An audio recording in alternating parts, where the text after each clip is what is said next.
About offenses, sa Tagalog po ay mga sama ng loob. Ayan. Sino rito walang sama ng loob? Ay, hindi nakaranas sumama ang loob mula pagkabata. Ibang klase. Ibang klase yun. Pagka simula pagkabata, malaman, ha? Eh, may marka nga yung sinaksak ng lapis ng kaklase mo dyan sa di ba? Ganun, di ba? And maging ang Biblia ay sinasabi po na imposible daw sa isang tao na hindi nakaranas ng sumama ang loob. Si Jesus may sabi yan, Luke chapter 17 verse 1. So, then Jesus said to the disciple, "It is impossible that no offenses should come, but woe, kawawa daw po sa taong daratnan nito."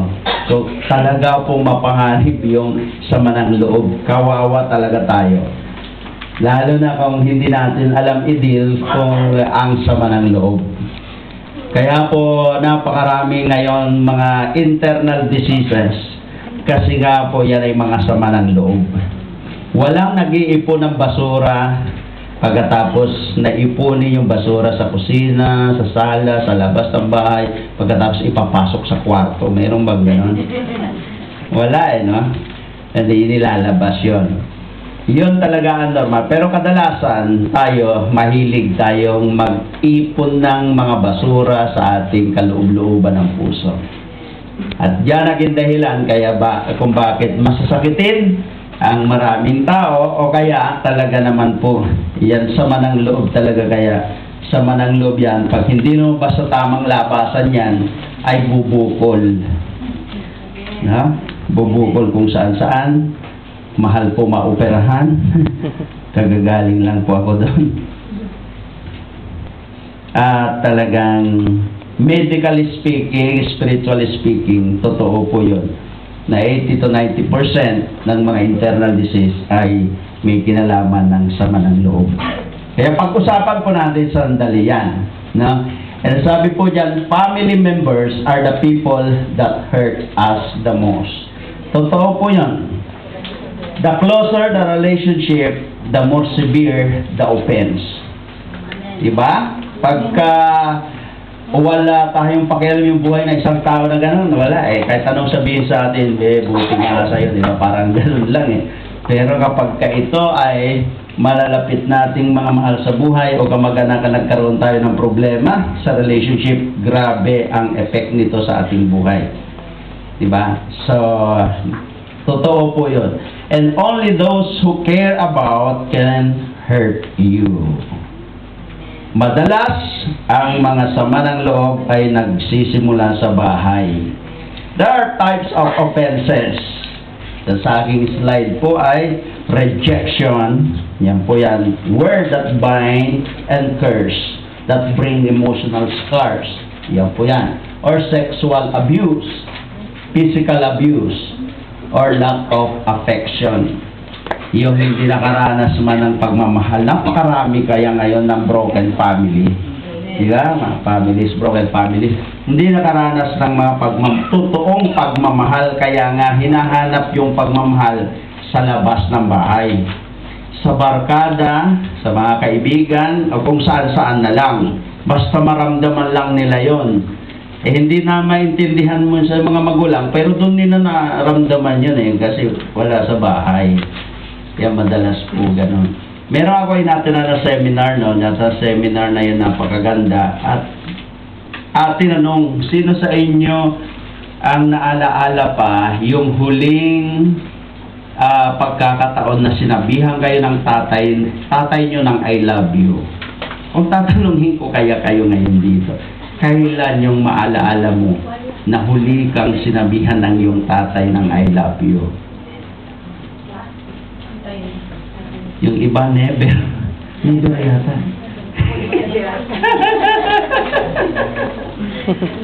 Totoo po yun. At ayon po sa studies, sabi po ng tagapagturo na mayroon pong background sa medical studies and pastor din siya. sabi niya po ay nasa 85 to 90%. Yung mga tao na kanyang tinanong, napakaliit lang yung porsyento na nagtaas ng kamay na maalaala pa niya kung kailan sinabihan ng kanyang tatay ng I love you. Lalo na siguro yung mga edad natin. Siguro yung mga teenager pa pwede pa. Pero yung karamihan na nandito ngayon, hindi na yung maalaala. At yun ang isa sa naging dahilan kung bakit ang mga tao ay masasakitin. Kasi ibang klase daw po yung love ng tatay. Yung nanay, syempre kasama niya yan. Nasa loob pa lang ng tiyan, di ba? Tapos 9 months yan. Tapos pag baby pa yan, pagka breastfeeding pa yan. So malapit talaga ano. Pero yung tatay, yun ho yung nakakapag-nourish ng talagang love sa anak daw na para maging ano yung immune system ng isang bata. Malaki ang kinalaman yan. Kaya ngayon dito, wala nga nagtas ng kamay Totoo po yan. So, pag wala, absent po yan sa pamilya, malaking problema yan. At hindi na nga natin kailangan aralin pa. Tignan mo lang ngayon, ang dami talaga mga broken family. O kaya, buo man, pero nandun sa isang loob ng tahanan, hindi naman nag-uusap. Nag-uusap, hindi nagkakaintindihan. Magkaharap sa kainan, hindi nagtitinginan. Madalas mga ganun. Pero sa pakiramdam ko ngayon, parang ako lang na nakakaalam doon sa sinasabi ko. Parang hindi nyo na, parang ang layo mga iniisip nyo. Parang, ang epekto po nito, yung mga sama ng loob yun, ay ano po yan, doon nag-start na mag-build ang isang tao kapag nakaranas siya ng rejection at saka kung ano-ano pa yung una natin, yun, nagtatayo ng sarili niyang mundo. Di ba? Ay mga kabataan minsan na parang nagre-rebelde sila by one way or other, anumang mga reason nun. Pero mamaya may sariling mundo yun. Kahit nasa bahayan, may nakasaksak na yan, walang pakialam sa inyo. Ayaw makinig. Gusto lang niyang gumawa ng sariling mundo. Nag-isolate yan. Di ba? O kaya, yung damage of emotion or low self-esteem, yung sinasabi kanina ni Pastor, wala yan, puro mura. Si Pastor, ay, nandiyo pa. Gala ko tulog ka na eh. Diba? Yung uod ng tae. Buti nakakain kayo kanina. Wala tayong pakialam sa kanya, diba?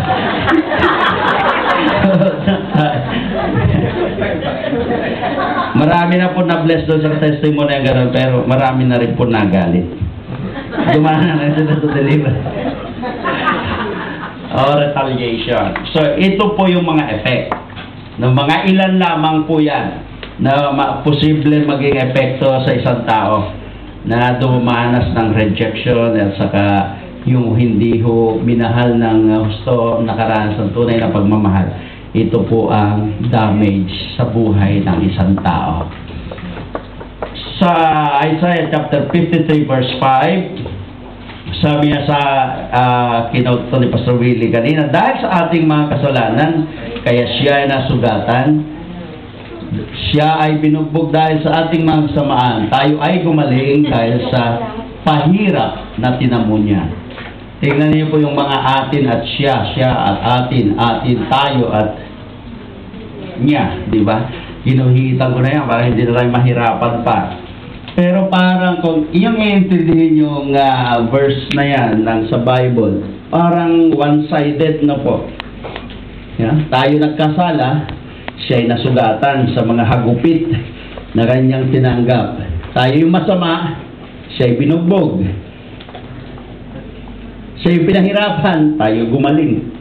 Parang sa kanya lahat ng pahirap pero sa'yo, para lahat ng mabuti para sa atin.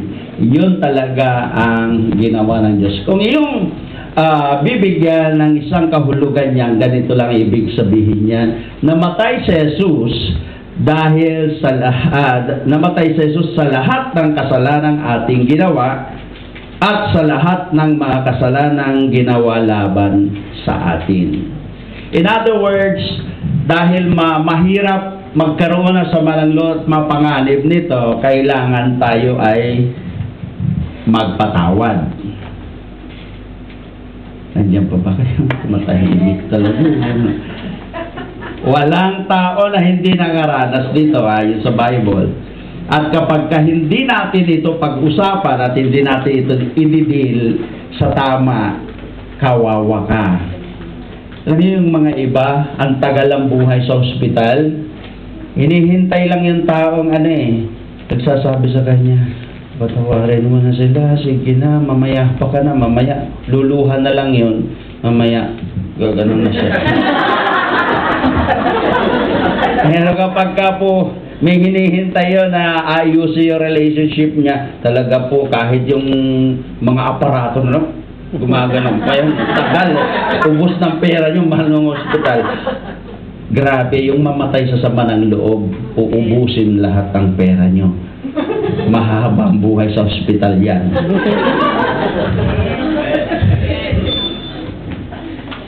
So, kailangan harapin po natin yan. Pero tayo wala, dahil sa ginawa ng Panginoong Jesucristo sa Kalbaryo, wala na tayong karapatan na hindi magpatawad. Grabe, yun sila ang gumawa ng masama laban sa'yo. Sila nagkasala, ikaw mamamatay. Parang wala sa katuwiran talaga yan. Kaya lang ang sarap alagaan yung sama ng loob. Yung isang taon na kayo hindi nakita, pag nakita mo nung yun. Ay, nalagaan mo ng 12 buwan o 24 months. 2 taon kayo hindi nakita kayo, umaapoy ka pa rin. Yung nagkasala sa'yo, nakalimutan yung kasalanan niya, may paganyang-ganyang pa sa'yo, nakita kayo. Saya-saya pa niya, di ba? Ikaw, yung loob mo ba, ngingiti ka rin, bakit yung ngiti mo? Siya ang gandang ngiti niya, siya nagkasala. Kaya delikado talaga yun. Kawawa yung sumama ng loob.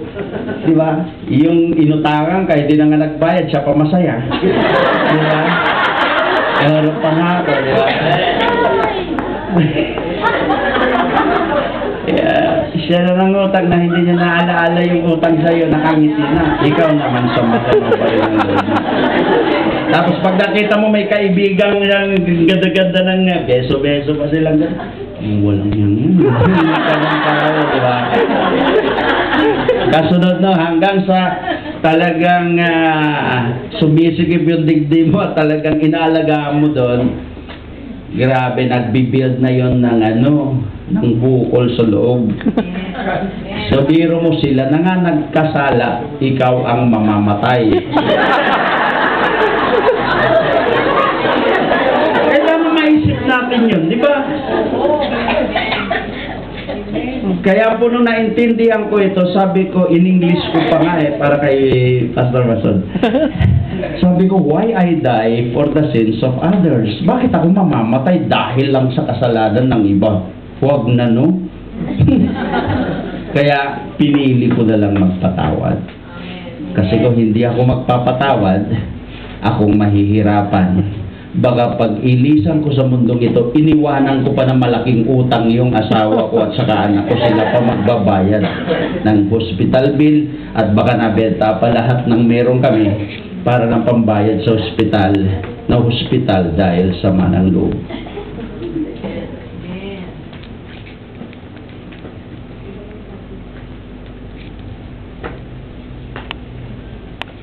May dumaan.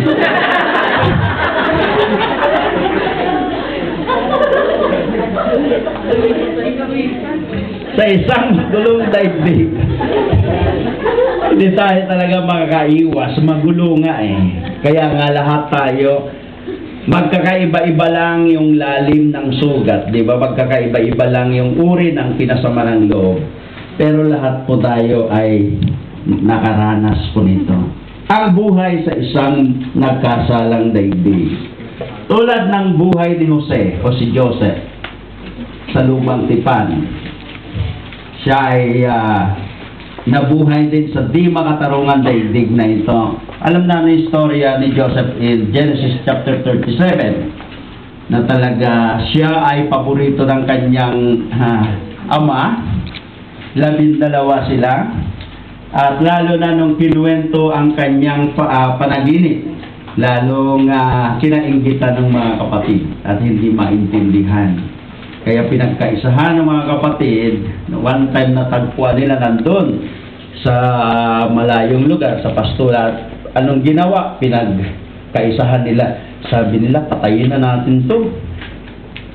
Yan ang istorya, no? Sabi naman ni Reuben, yung kanyang panganay na kapatid, sabi niya, huwag naman natin dungisan ng ating kamay sa sarili nating kapatid. Tapon na lang natin sa bangin.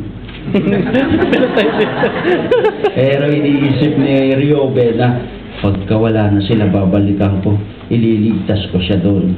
Kaso pinagtapunan na bangin, wala naman tubig. Sabi niya, teka muna. Nung nakita nila, hindi ko napahamak doon sa benta na lang natin. Tignan niyo, pinagdaanan niyo na grabe ito si Joseph, di ba? Wala nga kayong bineto. At siyempre, dumaan yung Ismailites, mga traders, mga negosyante, di binili. Hanggang sa pinagbili pa rin, hanggang sa napunta sa Egypt. Diba? At doon sa Egypt, ay hindi pa rin po ayos ang kanyang kalagayan. Nakursunadahan pa nung asawa ng hari. At yun, ang sabi naman, pag si Edward nagtuturo, come and get me.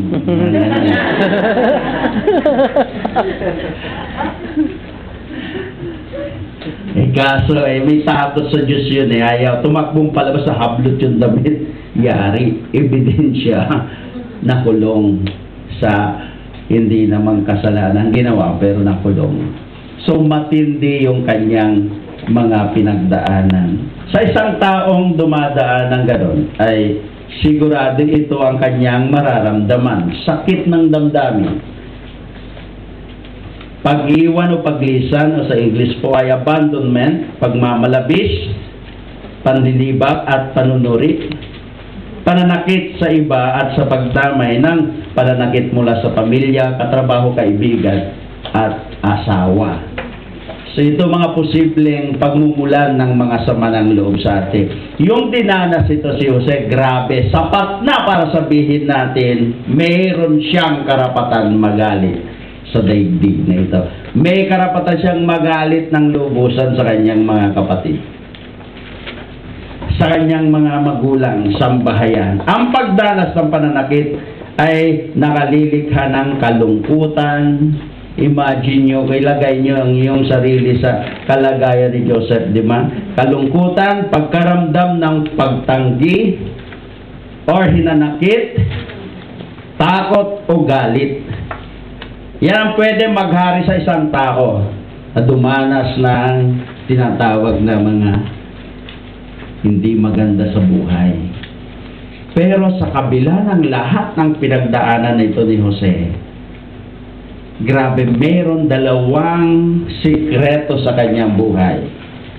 Bakit siya nagtagumpay?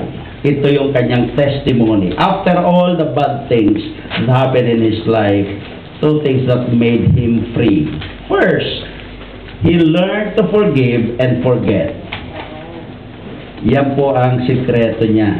Genesis chapter 41 verse 51, he called his firstborn Manasseh. God has made me forget all my toil and all my father's house. In other words, every time na tinatawag niya yung pangalan ng kanyang firstborn Manasseh, ang ibig sabihin pala po ng pangalan yun, he learned to forgive and forget. Ibang klase din, no? Yung Manasseh, pinapatawad ko na yung aking buong sambahayan at yung mga pangit na nangyari sa buhay ko. Yun ang ibig sabihin. Every time na tinatawag niya. That is a sign talaga na ito si Joseph. He learned to forgive and forget. That is his secret. Kaya kahit ano pang pangit ng pinagdaanan ng buhay natin, kung marunong tayong magpatawad, magiging malaya tayo. Pangalawa, na kanyang sikreto, in Genesis chapter 39 verse 2, ay mababasa natin, the Lord was with Joseph, and Joseph became a successful man. His secret is his personal encounter with God. Yun ang pangalawa. Yung una, he learned to forgive and forget. Secondly, sabi ko, his personal encounter with God. At dahil sa kanyang personal encounter sa Panginoon, grabe, kahit ano pong pinagdaanan niya na pangit, sinamahan pala ni Lord, hindi siya pinabayaan. Kaya mahalaga yung encounter natin sa Lord, no? The second son, yung kanyang anak na ikalawa, ay tinawag niyang Ephraim. For God, sabi po yan, for God has caused me to be fruitful in the land of my affliction. Kapag mayroon kang encounter sa Panginoon at lagi mo siyang kasama sa buhay mo, grabe, kahit pa saan ka man tinulak ng kapangitan ng daigdig na ito. Di ba? Magtatagumpay ka pa rin, magiging overcomer ka. Kaya lagi ko ini-encourage yung mga tao. Sabi ko, huwag mong hayaan ng pangit mo nakaraan. Nakalipas na yan. It's time to move on. Diba? Kasi hindi pwede yun ang basihan ng iyong hinaharap, yung mga pangit. Pero kailangan mo ng encounter sa Panginoon. Kailangan mo yung kanyang buhay na presensya araw-araw sa iyo. Kaya nga sabi ng Biblia, the Lord was with Joseph and became a successful man. Na kahit kapangit ang kanyang pinagdaanan, na-overcome niya yan. Siguro, manood niyo yung mga pelikula nito, ano? Grabe, no? Nung nagpupuntahan na yung mga kapatid niya sa Egypt. Di ba? Pagkatapos wala silang makain. Parang gusto sana maghigante, naiiyak na lang. Lalo makita si Benjamin. Pero yung bayad nila, sinusuksok pabalik. Doon sa, ano, gano'n, no? Yan ang katibayan na siya'y nagpatawad. Kaya tayo sa ginawa ng Panginoon sa Kristo sa krus ng Kalbaryo, actually wala tayong karapatan na hindi magpatawad. Kung pipiliin mong hindi magpatawad, ikaw ang kawawa. Kaya ang sabi niya, wow, kawawa ka kung dumating yon at hindi ka marunong magpatawad. Ang encounter na ito ay isang venue lamang para magkaroon tayo ng pagkakataon na magpatawad sa mga taong nakasakit sa atin. Tapos natin malaman yung testimony ni Joseph. So kung na may share po yung konting testimony ko, naabot kaya kong balikan na istorya ng buhay ko. At the age of between 5 to 7, ako po actually tubong Ilocos po ako. My mother was Ilocos Norte, Sarat, Ilocos Norte. Ang tatay ko po ay Santo Domingo, Ilocos Sur. GI po ako, GI. Siguro yung pagsasalita ko akala niyo Bisaya, ano? Hindi mo Ilocano. Ako po ay Ilocano talaga. At sa Santo Domingo po, nung malilit pa kami, ang lawak po yung bakuran namin, ang ganda yung bahay namin. At pagkatapos po nung at the age of 7, pataas naman po, ay natagpuan ko na ng sarili namin, kaming maliliit pa. Ay nakatira na lang kami sa maliit na bahay, kalahating konkreto at kalahating pawid. At ang masaklap pa doon, hindi pa amin yon. Kasi po may pangyayari, yung aking tatay ay nagkasakit hanggang sa naibenta lahat yung sa pag-hospitalization. Ayaw na akong padala sa Maynila. Nung walang-wala na, ayaw na lang sa kinukwento-kwento na. Nung walang-wala na po kami, nabenta na lahat ng ari-arian. Saka ako nagpadala sa Veterans Hospital, isang veterano, ang tatay ko. At yung mga panahon na yon, yung mga kapatid ko na kaya magtrabaho, ay nagtrabaho, napilitan na po sila magtrabaho. Dinala na rin siya sa Maynila. Yung kaming tatlong ako yung pinakamatandang tapos yung bunsong babae, yung bunsong lalaki. Mula sa akin, naiwan po kami sa mga scattered ho kami literally as a family. Napadpad po ako sa isang tita na ang anak nung dumating ako doon, kapatid ng tatay ko yung tita ko. 11 sila, pang 12 po ako. At of course, maganda naman po trato po nila sa akin. At inanganak pa ng isa, di 12 na sila, pang 13 na nga. Farmer po sila, kilala naman so sila. Yung sumunod na bayan ng San Domingo Panorte ay Magsingal. Doon naman po kami. Doon naman ako lumaki. Mula grade 3 yata yun, hanggang sa first year college. Kinukwento ko para hindi ipahiya, pero napakabuti nilang pamilya. Syempre yung nakikitira doon, kaya ako workaholic nahirapan si Edward yung mga tao makipag-work sa akin. Workaholic kasi ako Kasi syempre nakitira na lang sa tita, natutunan ko yung sariling palo sa salitang Hindi na pwede yung ikaw na nakikitira, ikaw pa yung huling bumangon sa higaan. Hindi ako gano'n. So pagka alam ko na yung daily na trabaho, pag sinabi niya, dalhin niyo na yung mga, kami naman po kahit farmer po sila, kaya sabi ko mabuting pamilya. Nag-aalaga po kami na hanggang 500 na kambing, 20 baka, ganun po yun. Mga 5 hanggang 10 kabayo. At malaki po yung tinatamnan ng yung And sa katunayan, 2 po nurse sa London, isa ho sa Baguio, engineer at saka And ako naman ay hanggang first year college, taking up BSBA na Business Administration sa Divine Word College ng Bigan. Kaya alam nung mga panahon na yun, pinagseselosan naman ako ng mga pinsan ko. Alagi first year na magsasaka, pag first year kayo, pag Sabado PE, pag Sunday ROTC, yung mga panahon na yun. Magsasaka, wala nang panahon sa sakahan. Kaya pagdating ko kukuha ng allowance, sasabihin ng mga pinsan ko, andyan na naman si engineer. Hindi naman ako engineer. Business Administration ay mag-major ng accounting. So, gano'n. Nung naramdaman ko parang may selos yung mga pinsan ko. Sabi ko, I decided, sabi ko, alis na lang ako. And mapelikula ito Muntik na ma-discover sumulat na lang ako, hindi ko kayang humarap ng pagpapaalam sa kanila. Sumulat ako. Salamat, auntie, uncle, sa lahat ng ginawa niyo. Napakabuti yung pamilya. Kasi pagka nararamdaman po nila na nagsiselos yung mga pinsan ko, sila nag-aaway.